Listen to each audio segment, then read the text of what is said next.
like the idea that a voice can just go somewhere uninvited, like a dirty thought in a nice, clean mind.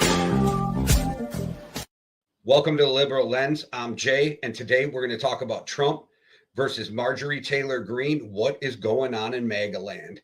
We have Nick Fuentes battling with Ben Shapiro.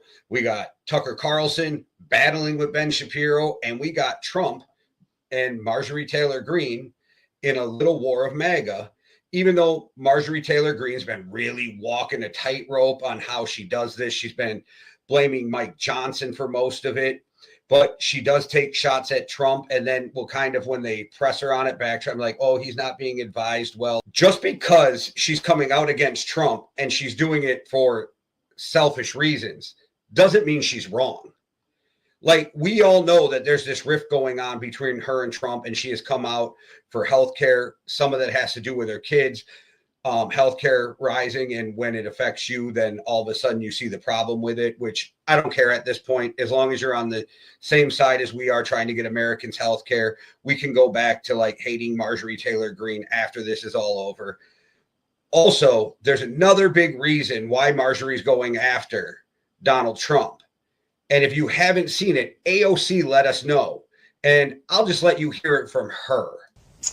MTG, people are like, oh my God, she's saying all of these things. Like, what's gotten into her lately? Oh, like she's bucking against Trump. She's bucking against the administration. Marjorie Taylor Greene wanted to run for Senate in Georgia. She wanted to run for Senate earlier this year in the state of Georgia. She wanted to be the Republican nominee for Senate. So she was gearing up for that statewide race, and Trump told her no. Trump said no. And the White House and Trump land shut down Marjorie Taylor Greene's personal ambitions to run for Senate. And she has been on a revenge tour ever since. All right. Well, there you have it. AOC dropping the tea about Marjorie Taylor Greene wanting to run for Senate and being told no by Trump. So before we get to Trump responding to Marjorie Taylor Greene, let's talk about why they probably don't want her to run for that Senate seat. It's the easiest of the Democrat seats to go after right now. It's in Georgia. They have a real chance at flipping this seat, the Republicans, to get rid of another Democrat senator. The problem is with Marjorie Taylor Greene being part of MAGA, she has to go so far right in the primary to keep MAGA with her.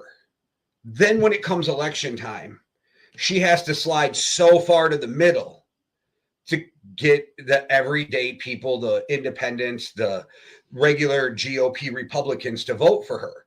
And so Trump probably sees this as a problem. Like, this is the easiest seat for us to go after. So why would we let her go after it when she could lose? But I could see why that pisses her off, where she's got political aspirations and they're telling her no. Also, if you're just in it to be in politics, a senator works better because you only got to run every 6 years instead of every 2. So you can ride out crazy shit. That is also why we saw some of the Democrats cross the line. A couple of them are retiring. A couple of them don't have to run again for like 4 years. So they're safe. But Marjorie Taylor Greene and Trump are having this little infighting, and she's calling Trump out on economic issues. She's calling Trump out on the health care. But Trump was asked about it today when he was in the Oval Office. And I'm going to be honest, I think he doesn't want to start a full-blown civil war either, because he was a little bit calm and there was no name calling, which we're kind of used to. But we'll see what Trump has to say about Marjorie Taylor Greene, because you can tell it's getting under his skin. Who is a big ally of yours, said that she would rather see you focused on nonstop domestic policy meetings here at the White House instead of nonstop foreign policy meetings. What's your response to her saying that, and also saying that grocery prices are up and not down, as you said? Yeah, so I don't know what happened to Marjorie. She's a nice woman, but I don't know what happened. She's lost her way, I think. But I have to view the presidency as a worldwide situation, not locally. I mean, we could have a world that's on fire where wars come to our shores very easily if you had a bad president. I passed a... So let's stop there for a second.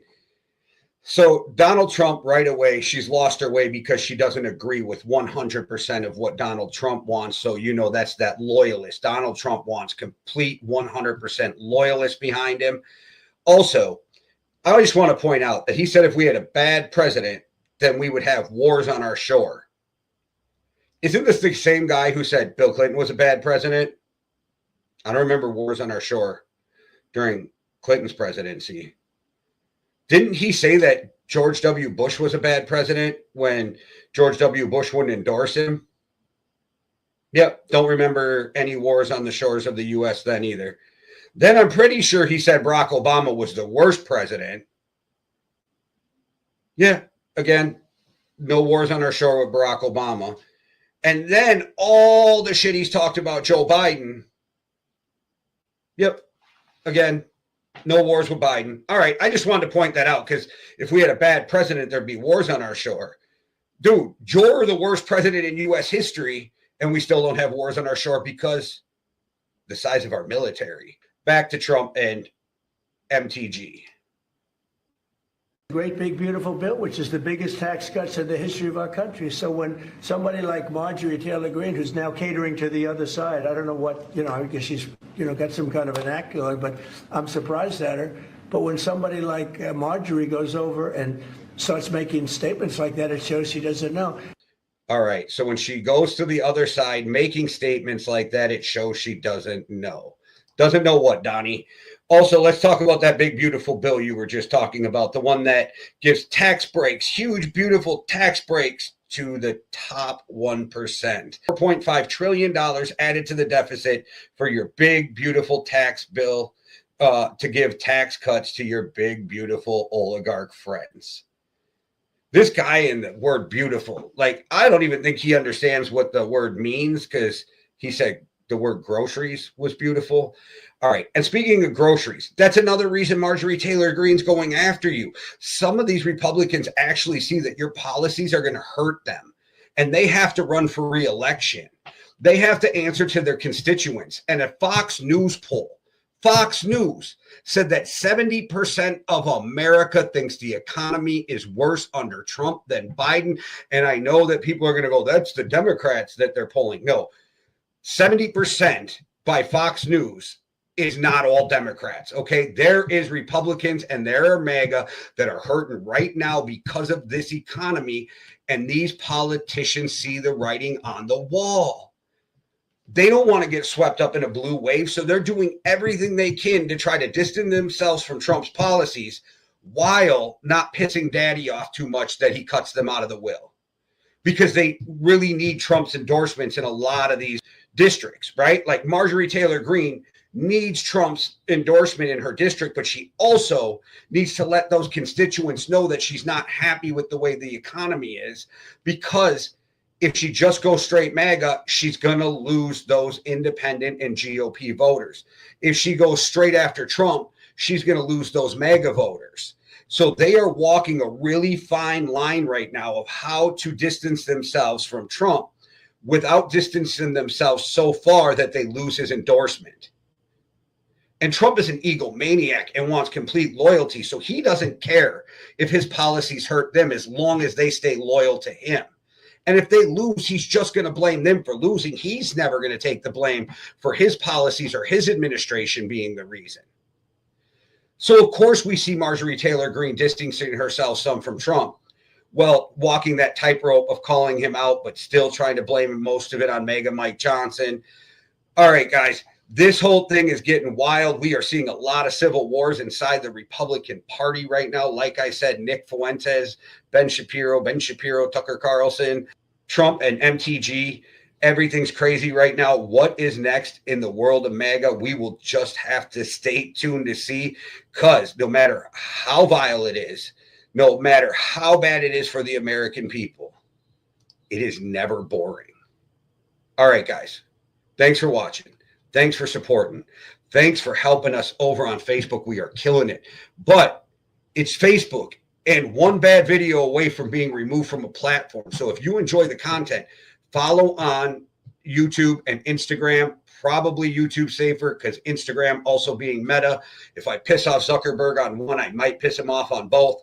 But just make sure that you keep supporting, you keep fighting the good fight, and make sure that we all just stick together during this rough time in America, because we will get through it. One world, one love, deuces.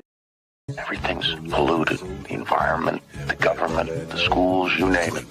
This radio person is the whole problem. Are we going to allow this guy to be heard by anyone who can turn a dial? You out there? You listening?